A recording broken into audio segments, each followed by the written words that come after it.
Perkenalkan, nama saya Rizal Martinus Natara, NIM 17211035. Pada kesempatan kali ini saya akan mempresentasikan tugas bahasa Indonesia dengan tema diksi pilihan kata. Pengertian diksi adalah pilihan kata yang tepat dan selaras dalam penggunaannya untuk mengungkapkan gagasan sehingga diperoleh efek tertentu. Penggunaan ketetapan pilihan kata ini dipengaruhi oleh kemampuan pengguna bahasa yang terkait dengan kemampuan mengetahui, memahami, menguasai, dan menggunakan sejumlah kosakata secara aktif yang dapat mengungkapkan gagasan secara tepat sehingga mampu mengomunikasikan secara efektif kepada pembaca atau pendengar. Fungsi diksi. Yang pertama, fungsi diksi membantu audiens atau pembaca mengerti apa yang disampaikan penulis. Yang kedua, menciptakan efektivitas komunikasi. Yang ketiga, menyampaikan gagasan atau ide. Dan yang keempat, menjadi lambang ekspresi yang ada pada suatu gagasan. Ciri-ciri diksi.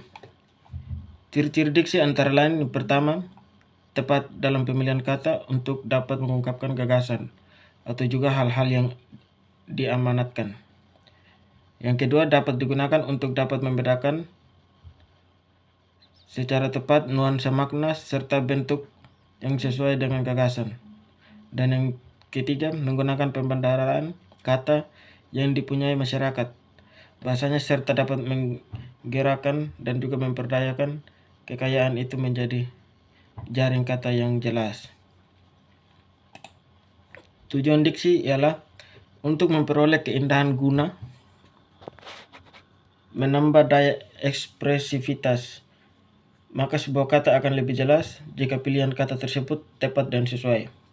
Ketetapan pilihan kata bertujuan agar tidak menimbulkan interpretasi yang berlainan antara penulis atau pembicara dengan pembaca atau pendengar, sedangkan kesesuaian kata bertujuan agar tidak merusak suasana. Selain itu, berfungsi untuk menghaluskan kata dan kalimat agar terasa lebih indah.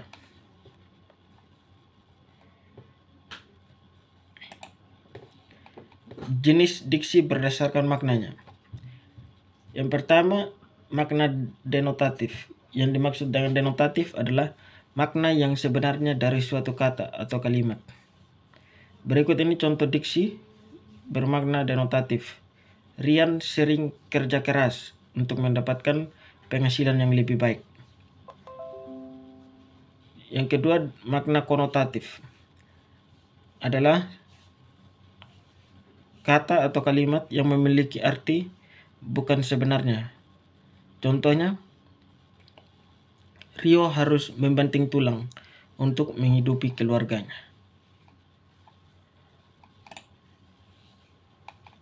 Jenis diksi berdasarkan leksikal. Sinonim adalah kata yang mempunyai arti yang sama dengan kata lain. Contoh sinonim, bahagia sama dengan senang, matahari sama dengan mentari, cantik sama dengan elok. Yang kedua, antonim adalah kata yang memiliki arti berlawanan. Contohnya naik, turun, besar, kecil, banyak, sedikit. Yang ketiga, homonim adalah kata yang memiliki lafal atau ejaan yang sama namun artinya berbeda satu sama lain.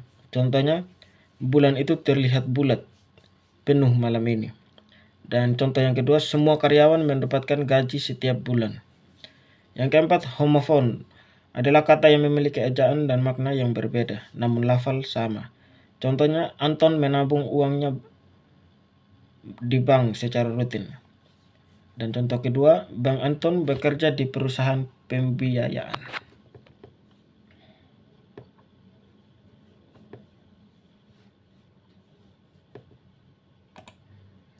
Persyaratan dalam ketetapan diksi menurut Goris Keraf.